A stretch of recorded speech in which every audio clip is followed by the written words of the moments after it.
Are you ready for the Lowertown Reading Jam? So my name is Emmanuel Ortiz, and I want to welcome you to the Lowertown Reading Jam, sponsored by the St. Paul Almanac. Yeah! There we go. All right, stay with me now.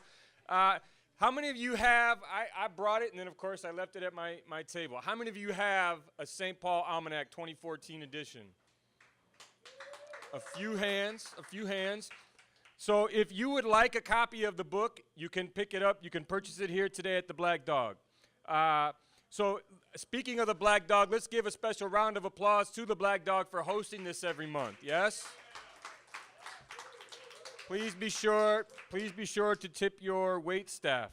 So the St. Paul Almanac is a literary organization that creates opportunities for understanding, learning, and building relationships through the process of sharing people's stories, which is what you will hear tonight, of course.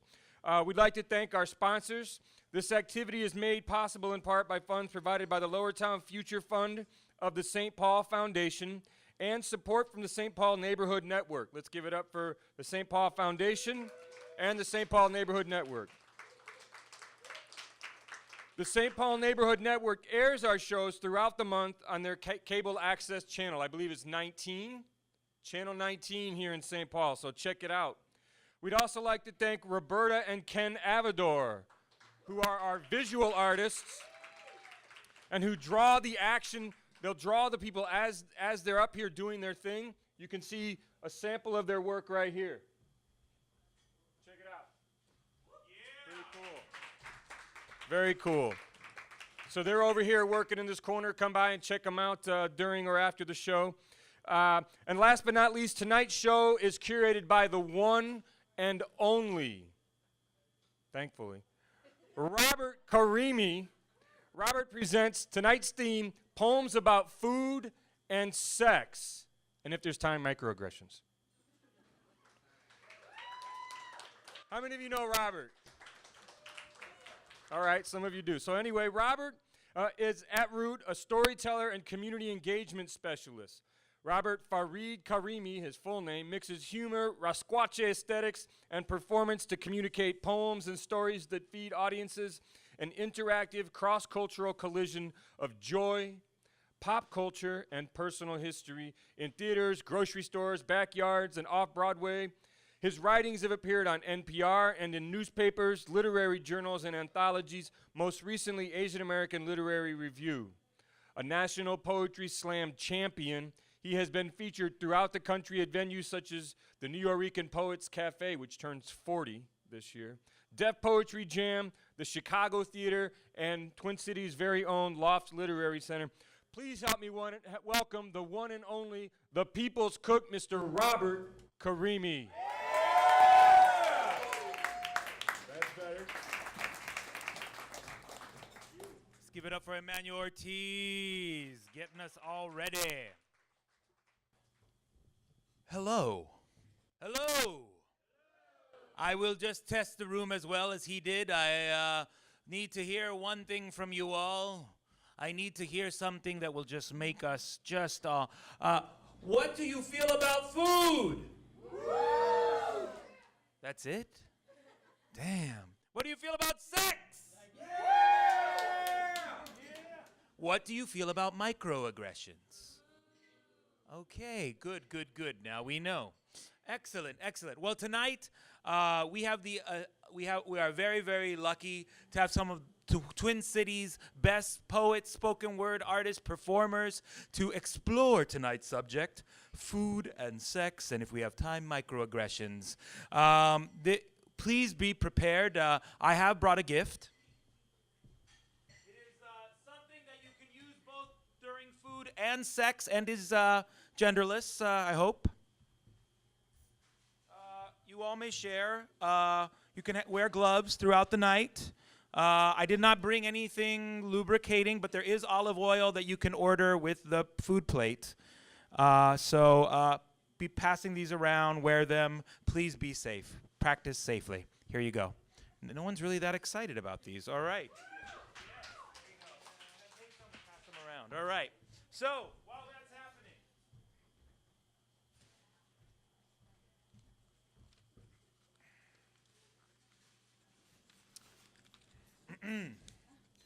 Are you ready for our first poet? Are you ready for the first poet? All right, yeah. Our first poet is a poet, publisher, graphic designer, working at the intersections of the Black arts movement, jazz, concrete, poetry, and graffiti. His poetry and general art practice investigate the assumptions of legitimacy in knowledge production and the psychic terror employed by media in order to maintain power relationships. I had to say that. Didn't that feel good? Yes. In 2009, he founded Free Poets Press, a small publishing entity in the tradition of Broadside Press, and with the mission of Black and brown communities recognizing their inherent right to create and own what they've created. Please give it up for Chaun Webster!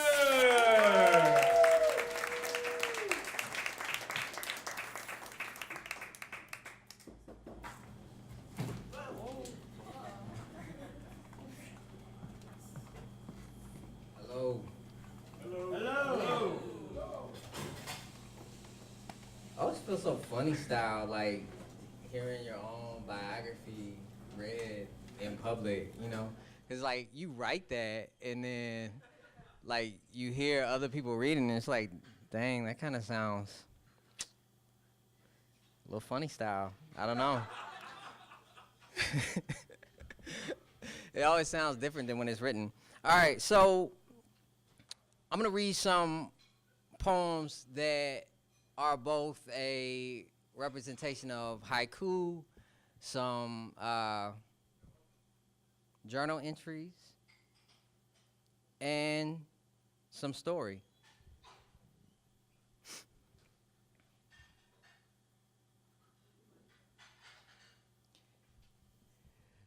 Negroification is the real pimp.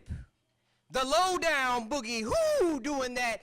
Voo doing that, you doing so well. It is the funk, the crash, the soul show playing.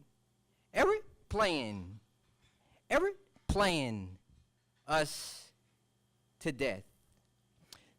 Correspondence to a straight black male convinced that he is the point of departure for black liberation.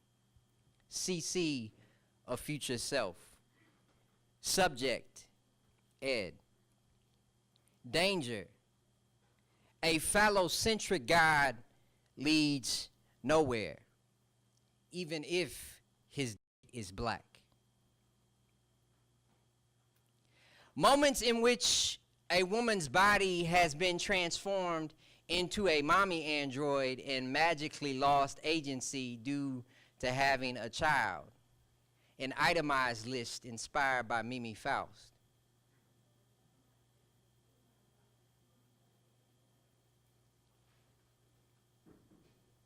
Moments in which accusing black women of sex work, shaming for sex work, or any such tomfoolery has ended heteropatriarchy.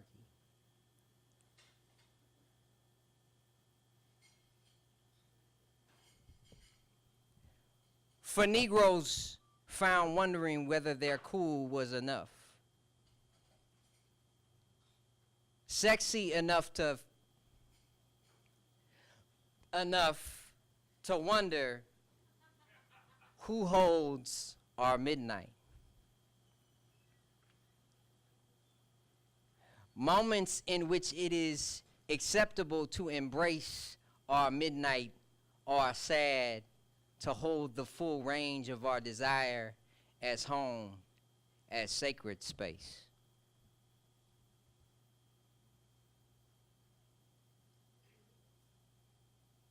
September 2012. My son walks into the store with me today. We have our bag with us from the park. The magic we conjured there still lingers sandy within it. As we pick up an orange, we approach the register. And after buying our snack, we are approached by the security guard. She wants to check our bag. Says it's standard procedure. I ask if this procedure is performed on all customers. To which she replies, all with bags. I submit to this search reluctantly and hear my son greet her in his soft, enchanting voice. And all I can think to tell him is, we don't speak to security guards with guns on their hip, loud enough for her to hear it. As we exit the store with a bag robbed of its magic. Run. Like high voltage, cloud on your back. See Shango, faster now, past history, her story. See the whole thing play out from a high place. Insert Tubman, Sojourner, Asada, faster now. Feet meet earth in repetition, Union. Insert Brer Rabbit, as in Baker, Lord, Davis, Seminya. Outrun gender, faster now. Break free Alexander, McDowell, become lightning, strike twice.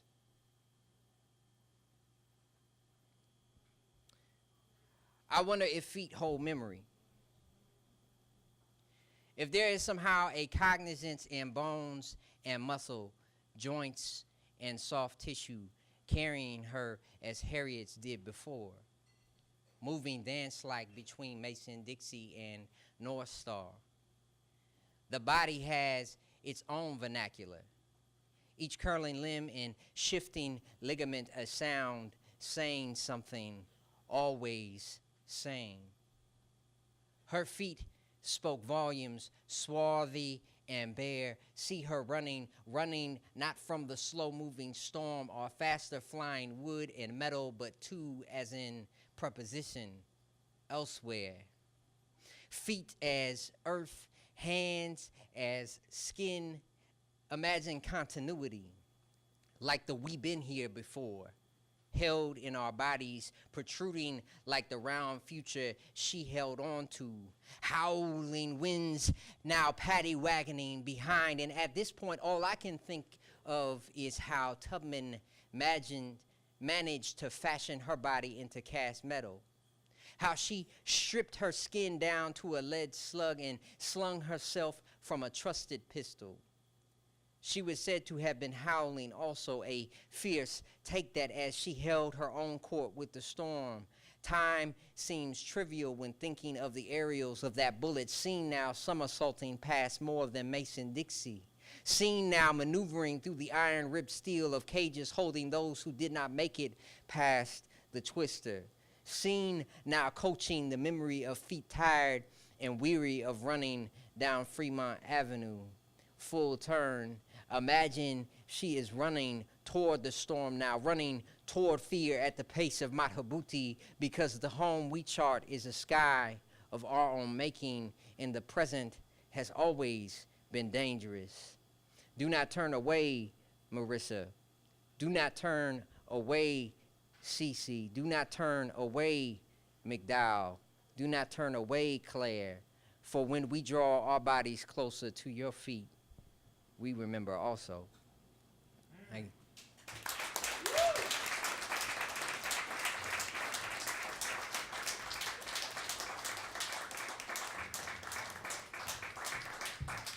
Give it up one more time for Chaun Webster.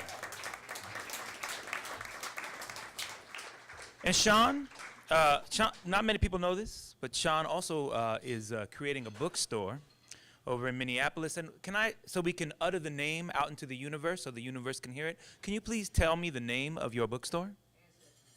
Ancestor Books? Ancestors Books. And Ancestry, thank you. Ancestry Books. So everybody, just remember that. If you need a book, forget the AMA store. We won't even say the name out loud. Just go to ANCN. I can't even spell it right now. Thank you. ANCESTRY. Thank you. All right. Excellent. Our next poet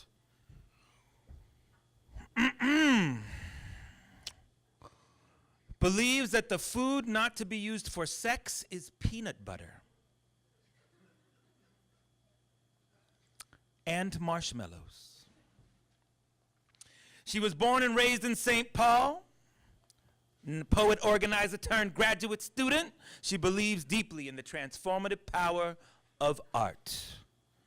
She's currently working on a multimedia performance piece called Hair Volume. And her work is inspired by feminists of color, fueled by tapatio hot sauce. Ooh, she likes people with mustaches. Y'all know what I mean, right? And stimulated by Danny Trejo movies. Please give it up for Jessia Lopez Lyman.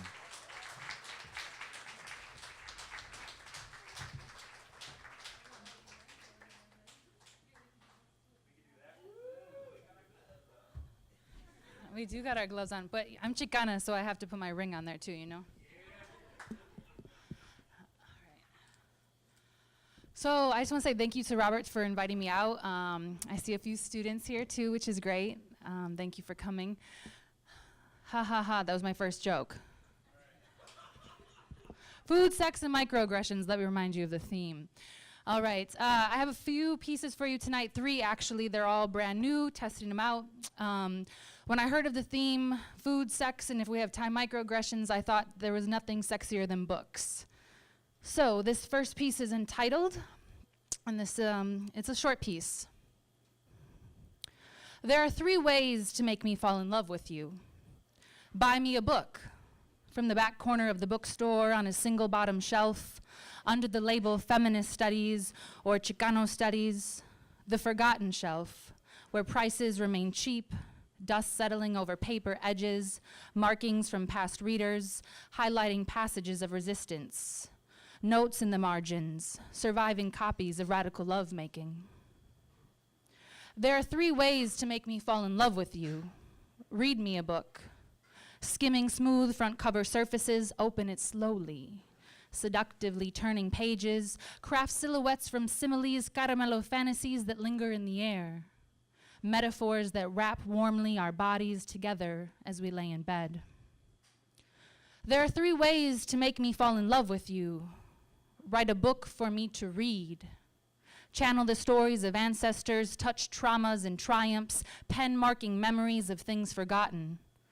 Stories cleaned out by brown women in white houses.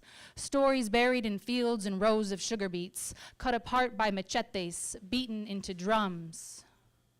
Stories without a language, denied entry at customs, forced to assimilate. Stories shamed by the church, marched into concrete protest, slammed into closed fists. Stories whispered in darkness, kissed into bare necks, pressed into thighs. Stories I carry, cariño, until you're ready to write.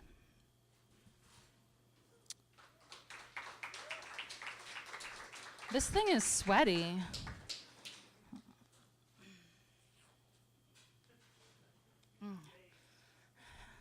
I like taking risks. So the next piece, well, the title speaks for itself. It is entitled, "To the white university student who asked me to be her Hispanic model for a photography exhibit on the meatpacking industry." It's another short one. When you requested for me to be a model, to the insert Spanish surname person here, and press send, the message floated through Cyberlandia and attacked me. I'd like to say that your email was the first, but sadly it is not. There have been several similar messages flooding my inbox. My first email to you, I write, "Dear student, I am not sure why you contacted me. I have never worked in a meatpacking industry. I highly respect the labor of courageous workers, but feel that my knowledge of academic theory and pedagogical techniques does not equip me with the skills to be a model." I erase the email and try again. Annoyed at taking so much time away from my research, I write, "Student, I'm a vegetarian." I erase again and stare at the computer. On the third attempt, I write, "Dear well-intended student, I apologize that the educational system has failed you. As a young white woman, a budding photographer, we teachers have yet to master explaining to you the important lessons of objectification and cultural appropriation. Clearly, if we would have done our job, you wouldn't write such a request. I suggest reading bell hooks, eating the other." I stop. I erase again. I'm a low-wage university employee without a union. I teach Chicano studies.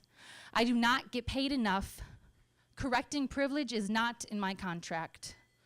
This time, I write nothing. I remain silent, out of protest, out of necessity, out of self-preservation.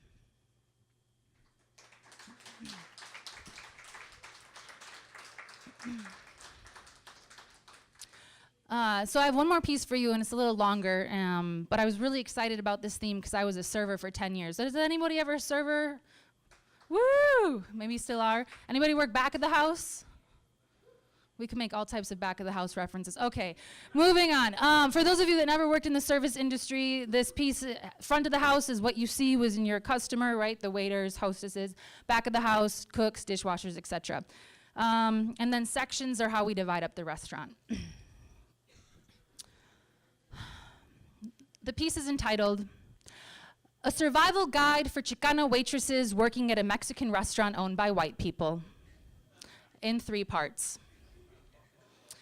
Section 1, landing the job. Outside of Taco Hell, Mexican restaurants in Minnesota suburbs need a front-of-the-house server to authenticate the customer's real-world burrito experience. Congratulations. You have been hired as the only brown person who actually is allowed to talk with the customer. Your role is simple. Wear bright red lipstick, large hoop earrings, and smile until your cheeks hurt. Accept your role as the token Hispanic, never question your boss's authority, and you will be successful. Section 2, front of the house, interacting with the customer. Chicanas, be prepared. There are several important issues to consider when serving the public. First, the vocabulary lesson. White patrons will use strange words that you have never heard before. For example, someone might order a sizzling fajita. No, they do not want vagina, mija, but fajitas.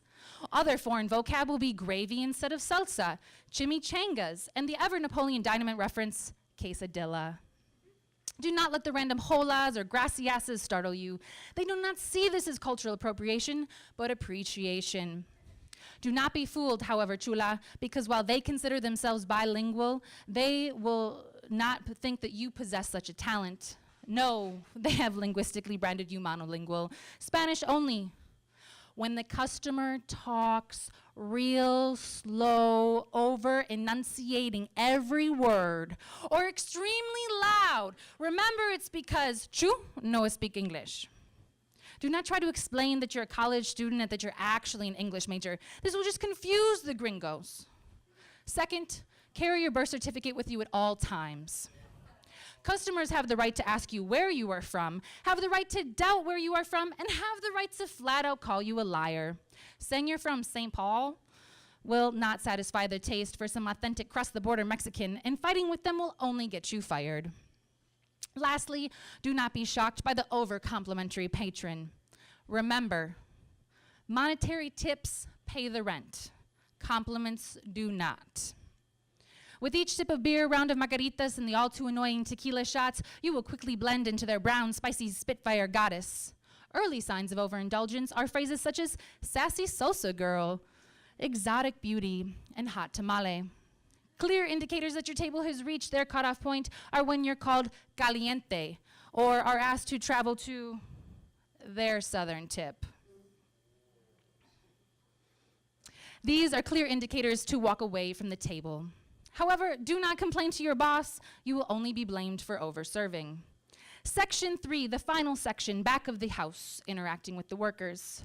Chicanas, even though we have fought for years to have our identities extend beyond la cocina, the kitchen at a Mexican restaurant owned by white people will be your Mexa. That's right, I said it, not a Mecca, but a Mexa. Here you will be respected for writing para llevar instead of para ir. Anyone speak Spanish? Wow, learn. All right, that was funny. Ba-dunch. On to-go tickets. You will be appreciated for asking the cooks about their children, wishing them happy birthday, hooking them up with free beers after work. They will reward you with making actual Mexican food, things not found on the menu and not covered with cheddar cheese cooked in the microwave. But do not get too comfortable, mujer. The moment you begin to savor your tacos de raja, dance a quick cumbia with the dishwasher, start talking about who is better, Chivas or America, the boss will walk in and give you that look. So you think you're like them then, huh? Look.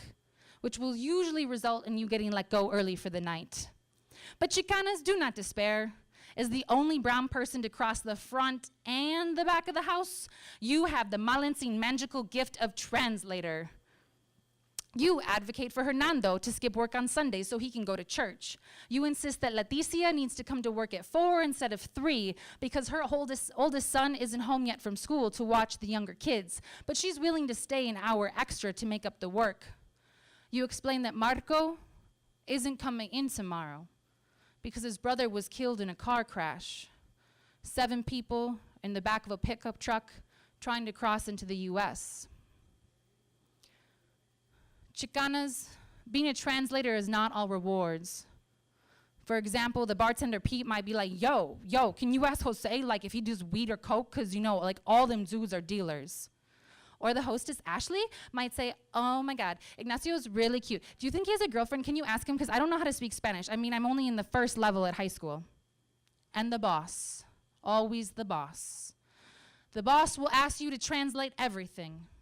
When Julio slips on water and hurts his knee, the boss will make you translate that there is no health care for workers, but that the restaurant wants him to sign a contract.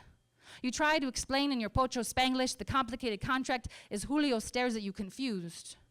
Or when the boss decreases Sylvia's hours from 15 to 5 because during the day it is too slow to have 2 cooks, you'll have to try to explain to her as she starts to cry softly while stirring the large pot of beans. Yet the worst translation of all comes during May 1st, when the boss thinks that all the Mexicans are going to revolt. And the boss doesn't understand because the boss has been so generous giving the Mexicans a job. And the boss can't be known for hiring any illegals, even if all the servers know that the boss sometimes uses waitresses' social security numbers to pay the cooks and dishwashers. Through all the boss's anxiety comes the moment you are forced to translate to a cook or dishwasher that they are fired.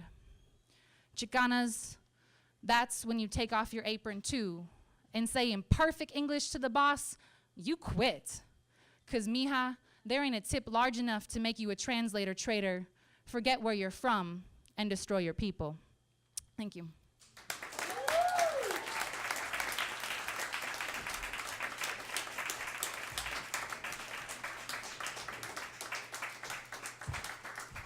One more time for Jessia Lopez Lyman. Yeah. We are not telling you what Mexican restaurant she's talking about, all right? There are many. Where's Emmanuel? Are you ready for our halftime? Are you ready? We've got Emmanuel Ortiz coming back. Let's give it up for him. Let's give it up. And united, we both have a message, a public service announcement for you all. Yes. So events like this require funding. St. Paul Almanac is not unlimitedly funded. So what we are going to do is pass the jar and ask if you have some change or bills in your pocket. Pass the jar and give some money. Oh, yeah. Well, here we go. Let's see how much we can fill this jar up today. That's right. That's why we gave you the glove. So reach for it. Reach for it. And keep it clean. Keep it clean. Thank you, Emmanuel. Give it up for Emmanuel. And give it up for St. Paul Almanac, everybody. Come on. Yeah. I mean, come on. How many readings you go to? There's people drawing. They have good... The plates. The Black Dog changed their menu so you could eat something tasty and sexual. Who does that? Who does that? If you haven't... And there's that hot sauce on the table right there. That's my own private label right there. After today, you will have to pay for it. So if you want some, get it now. It's sexy hot, if you know what I mean. All right. Anyone here, anybody here right-handed? Anyone? Good. Right-handed? Left-handed? Left-handed? No lefties tonight. Wow. Usually when I do this, anybody use both hands?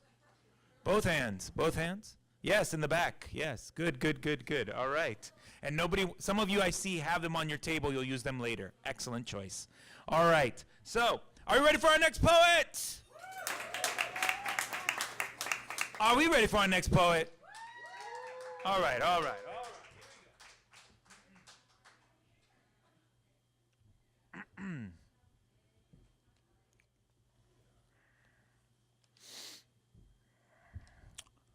Our next poet.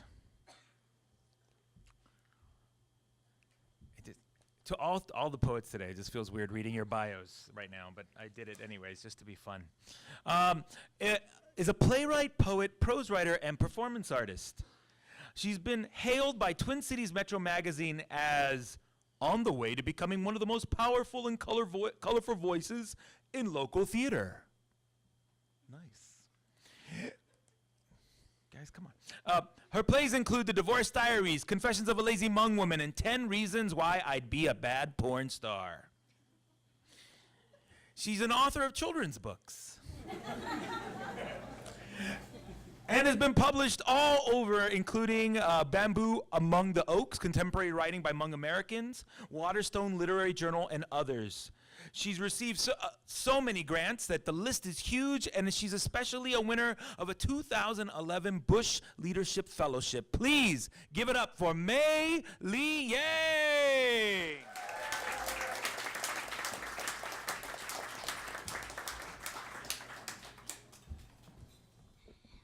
Thank you, Robert, and the St. Paul Almanac for hosting this, and Black Dog as well. I'm actually really excited because food and sex. Say love both. Yeah, I guess I do. Anyway, I'm going to start off with a poem called The Things a Hmong Woman Loves. By the way, I don't care so much for microaggression, even though I'm a POC, just so you know. The Things a Hmong Woman Loves. A Hmong woman loves baby cucumbers, unripened papayas, and green mangoes. Anything she can dip with chili peppers and fish sauce to spice up her life. A Hmong woman enjoys serving, utensils, plates, and bowls. She likes playing games of intrigue with the dollar store owner who is tricky. He won't sell all his dishes at once, so she knows she will have to come back every 3 days to find more dishes for the matching set at home. A Hmong woman can never resist the allure of large plastic bowls with Chinese cartoons in the center. Whether used to hold dishes, dreams, batches of food, or even to bathe babies, the bowls are pivotal to keeping everything together. A Hmong woman knows her worth. She keeps it in a home-sewn cotton bag, hidden in the cup of her left bra. Kept close to her heart, she knows exactly how many dollars and cents she owns and what balance remains in the hiding places of her bedroom. A Hmong woman understands one of her greatest assets is a chest, freezer, preferably 2, where she can encapsulate the summer's bounty of scraped cucumber flesh and blanched green beans in endless Ziploc bags. In a chest freezer, she can hide her booty of mystery meat, which of course never begins as a mystery. But when it is thawed months, perhaps years later, she needs a little time to decipher that the lump before her was at one time intestines meant for sausage casings, beef bones hoarded for a faux broth. Perhaps it might have simply been pork chops, coveted but saved for a son or daughter who was supposed to come by and pick it up years ago. Somewhere, a Hmong woman loves Thai movies dubbed in Hmong, Korean movies dubbed in Hmong, and Indian movies dubbed in Hmong. Somewhere, a Hmong woman loves flip-flops, fake hairpieces, and sequined gowns. Somewhere, a Hmong woman loves ginger rice sausages, honeycomb tripe, and empty ice cream buckets. Somewhere, a Hmong woman simply loves herself. So, the next piece, thank you. Yeah.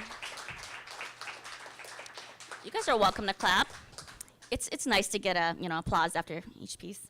When Robert first talked about the theme, I was really excited to write a poem about skin hunger. This year, he and I actually both started working on a project with Hmong elders doing theater.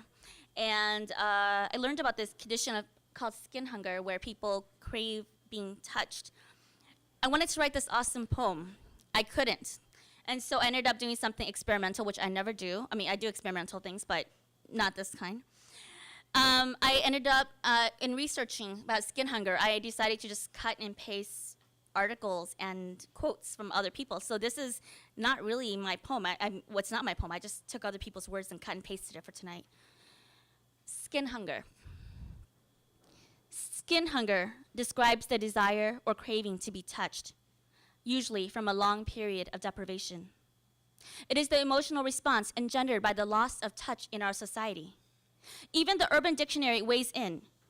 When you've been without a date for a long, long time, haven't seen your mom for ages and no one has hugged you in forever and you need someone to touch and hug you, that's skin hunger. When you are lying in bed or sitting on a park bench and beginning to fantasize about lying in bed, holding another person and not thinking about sex, that's skin hunger. Of the 5 senses, touch is the only one deemed essential to human life. During World War II, babies in orphanages developed failure to thrive or even die when deprived of human contact. In a classic study by Harry Harlow, newborn monkeys were taken from their biological mothers and given surrogates made of either wire or soft terry cloth. The baby monkeys consistently chose the soft mother even when deprived of nourishment. The need for bonding outweighed even the basic necessity of food. Maturing into adults, we face a world that explodes with sexual images, but discourages a friendly nod or handshake in public. Sexuality is okay. Intimacy is not. The untouchables are at the greatest risk of touch deprivation. The elderly living in isolated homes. The disabled whose limited mobility prevent them from venturing out. And the very ill have very little contact with other humans due to inherent fears of the disease. More Americans than ever are living alone. 1 in 4 Americans report not having a single person to talk to. Loneliness among American adults has increased by 16% in the last decade. And we touch our phones more than we touch each other. People with skin hunger are less happy, more lonely, more likely to experience depression and stress. And in worse health, we feel hungry because we need food, just as we feel thirsty because we need water, and tired because we need sleep. Our bodies know what they require to function properly.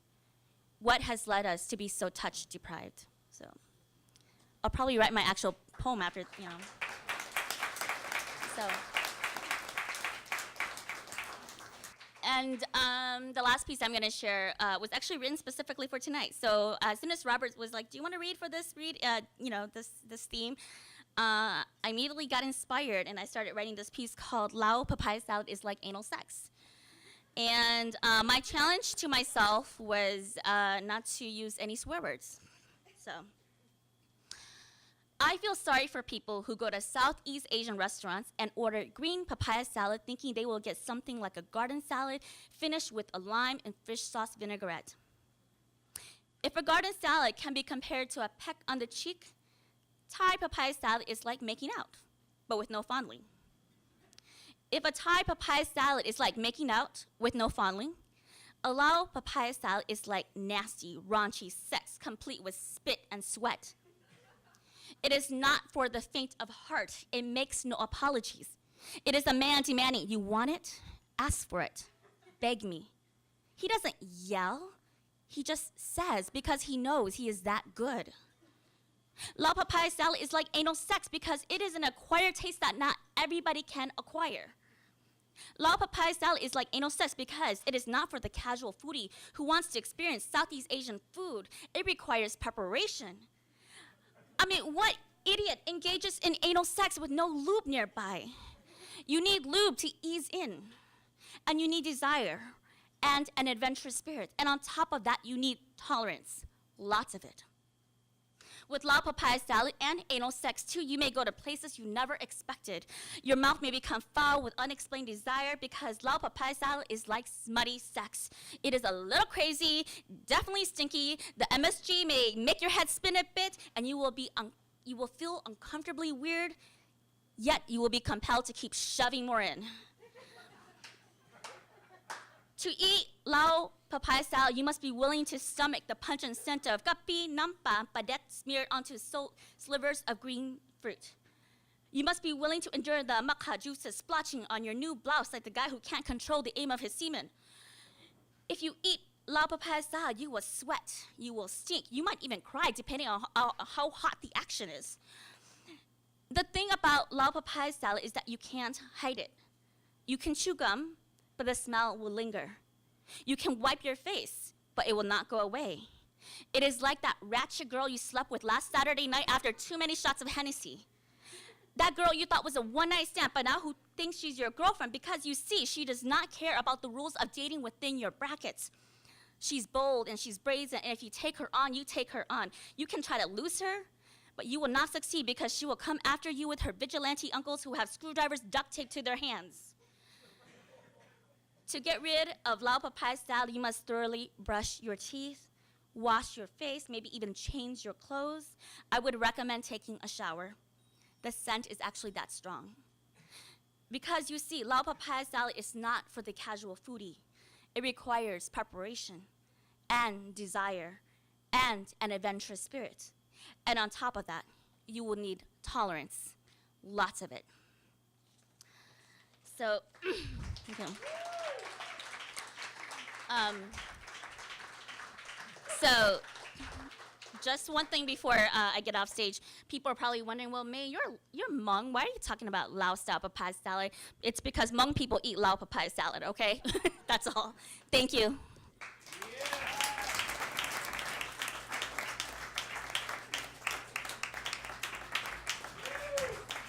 Give it up one more time for Mei Liang.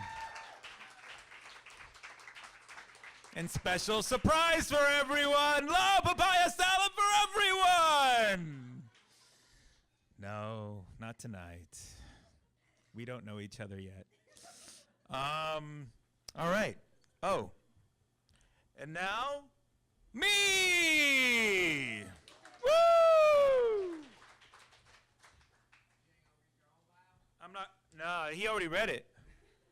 I'm some dude that came here 8 years ago, and people are still wondering when he's going home. I thought you only here temporarily. All right.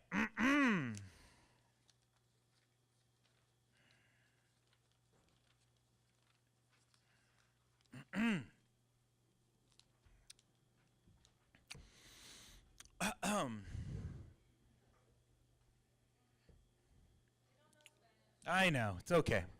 They don't know that this is from Chile, too. Shout out to all the Chileans. Half of you. All right. I will try not to do that much introduction. So this is as much as you're getting for the whole night. Title. A Facebook friend critiques the title of this poetry reading tonight. Why don't you call it War and Sex, she said. Sex is so much better when you think you're going to lose your life. Boom, boom, sonic boom, bombs fall, David's star killing cedar trees all around me. I think they want to make us pulp.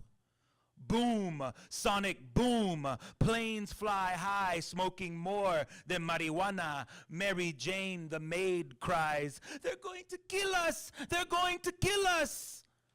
Right then, the lebne spread wide open for your mouth to enjoy. Oily slick with olive juice and za'atar. Doesn't it taste more enjoyable when someone feeds you? Don't you want it more when you think it might be your last bite? The other person's body, your body, chew slowly. Immerse yourself into each pore. Your body quivers, boom, saying, I will live and be free.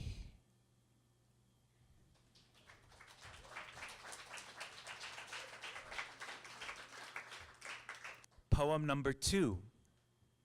Why the side of me that eats when I am not hungry is a member of the Tea Party. Piles of rice fit for a king burger.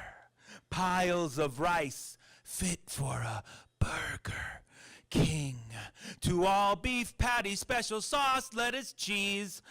American, I am. I can eat what I want, no rations. I pledge of allegiance to the country that says a steak for everybody. Piles of rice, piles of rice. My country, 'tis of thee, sweet land of home country, buffet of thee I sing. The promise of America is that high fructose corn syrup is a symbol of our ingenuity that runs through our blood. You cannot deny me a hamburger as much as you cannot deny me a milkshake or a gun. Bang! Bang! It is my unalienable right to harden my arteries. Our ancestors came here not to be told what to eat, where to eat, or how much to eat. We came here for freedom. Good old-fashioned, watch it jiggle, see it wiggle, cool and fruity, freedom. C&H, pure cane sugar from Hawaii, sweetened by the sun. My heritage cannot fill my stomach. I want my baby back, baby back, baby back. Chili's, baby back, baby back. It's okay.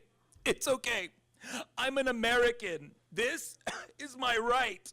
Black beans, please. Saffron rice, I will not be held by being Iranian and Guatemalan for the rest of my life. I am. White is right when it comes to flour. How else do you get fry bread or tortillas? I am. Culture is best when it is served buffet style. All you can eat. No need to hear about ceremony or the story behind my food. Feed me. I am an American. It is my unalienable right to take anything foreign, deport it if I don't like it, but if I do, make it mine. I am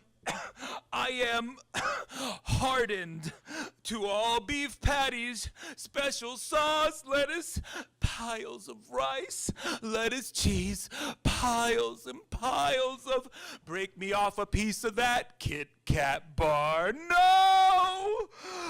Look at all the work they had to do to make my heritage smell like rotten durian, taste like spoiled chicken, poison me to forget my ways of eating, pass down like an ancestral wooden spoon. Cocina, cook, cocina, cook, cocina, to all beef patties, special sauce. I am hardened. I want slow cooked rice. I want small plates. I want my abuelita using her hands to make tortillas. I want to go back and taste and smell again. I forgot how to cook. I never learned the recipes. I'm sorry for denying my roots. I'm ready to go back and eat crow.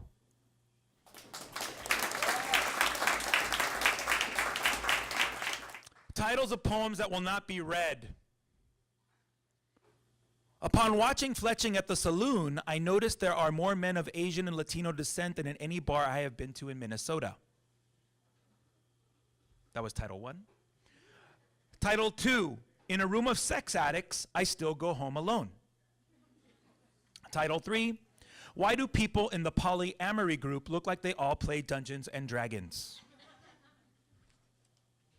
Burger King poem, suite number 2. The day I stopped eating Burger King. In the BK, on my second to last day, I opened the freezer to 2 butt-naked employees.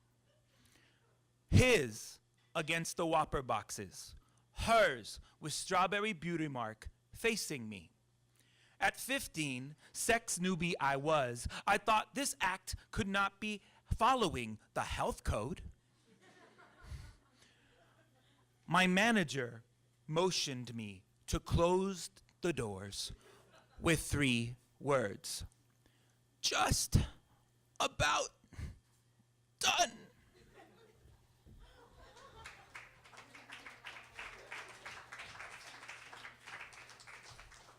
Do you think you could handle the third one? The third one? The third sweet one? No. Give it to you. It's abridged. It is called Lazy Day. Lazy day. Music, lazy too. Sax drawn through the speakers. We lay on the bed. My index finger circles the crest of your nipple as it rises to greet me. We just stare at each other, naked on the bed. Your waitress outfit, my Burger King uniform, thrown carelessly on the floor.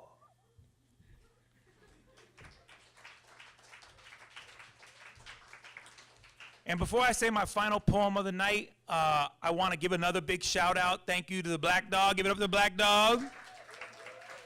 You can try the Lebanon olive oil and za'atar tonight in your hummus plate. That was the special connection.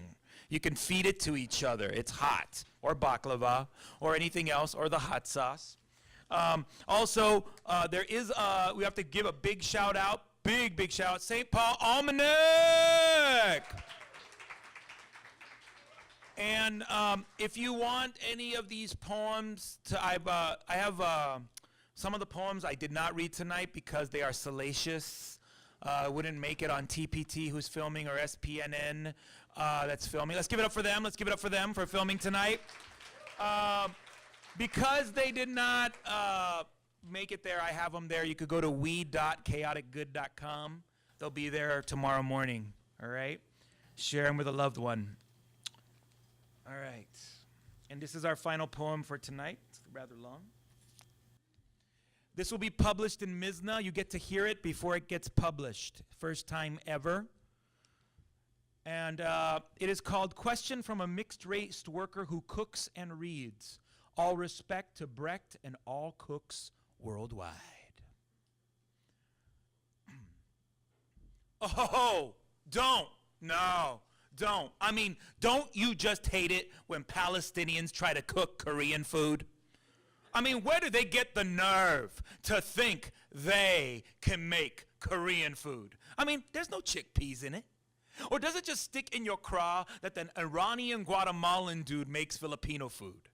I mean, can't he just make yogurt burritos or something? I mean, just because Filipinos clean houses and make up most of the lower classes of Saudi Arabia doesn't mean they could do this. I mean, we should boycott. I mean, don't get me started. I mean, people put kimchi with cheese to make quesadillas. Nasty. Kalbi and corn tortillas, okay. But kimchi and cheese, going too far. Screw fusion. This is too much. This is like the Philippine exhibit in 1904, largest attended. Everyone came from all around wanting to see the dog eaters. Those exotic creatures brought pooches, some of their own, just to see the Filipinos eat the meat. No one cares it was the Igorots, Philippine indigenous roots, proudly trying to make their place in the world. The barkers just announced, every dog has his day, every man his meat. Every culture can be sold, and every American is willing to buy. Coincidence that the hot dog was coined at this same World's Fair because no one wanted to eat a German sausage?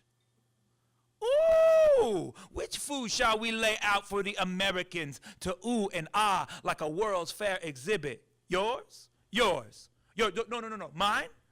What's mine again? The first place I ever ate a roast beef sandwich au jus was cut by a Chinese man at a place called World's Fair.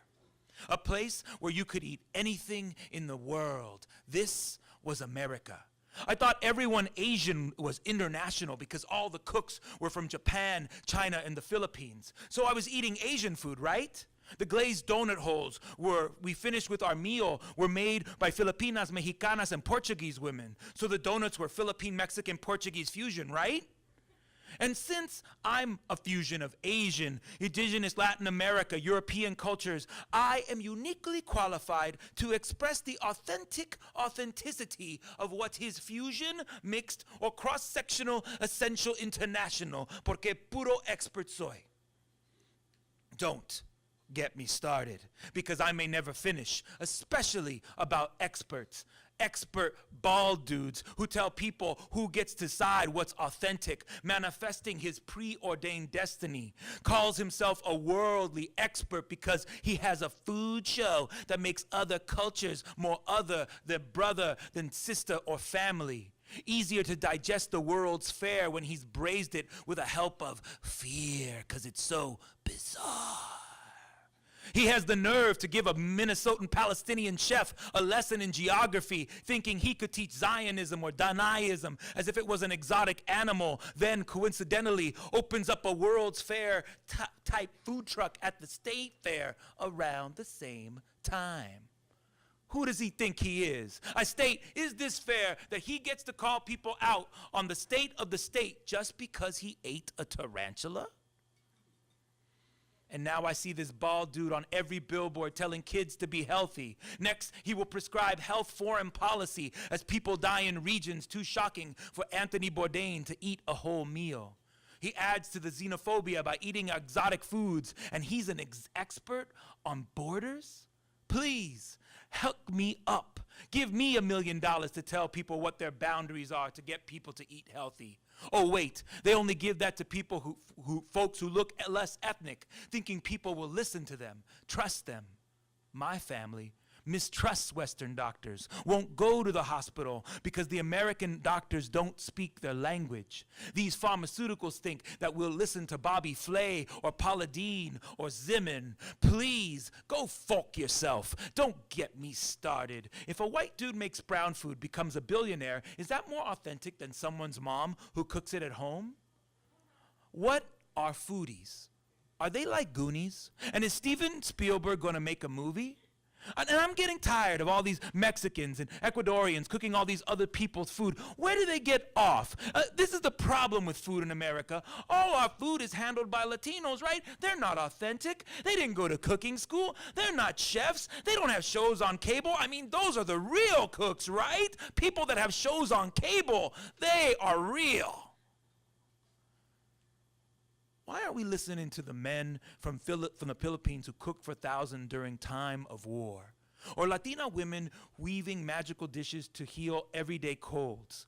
Or a man from Egypt, from Alabama, from Palo Alto, you know him, he makes that sauce for the ribs so good it makes you just want to slap yourself? Why are we not listening to them?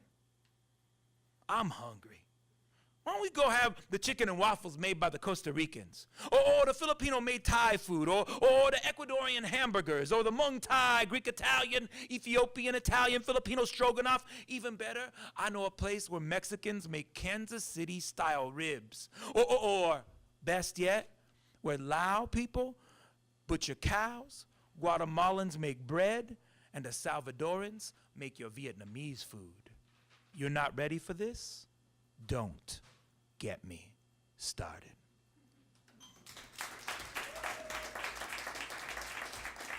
Thank you very much, everybody. Let's give it up for our artists. Let's give it up for our artists, too. Let's give it up for all the poets tonight. Chaun Webster, Mei Liang, Jessia Lopez Lyman. Let's give it up for them. Yes, yes, yes, yes, yes. And are we ready for the arts?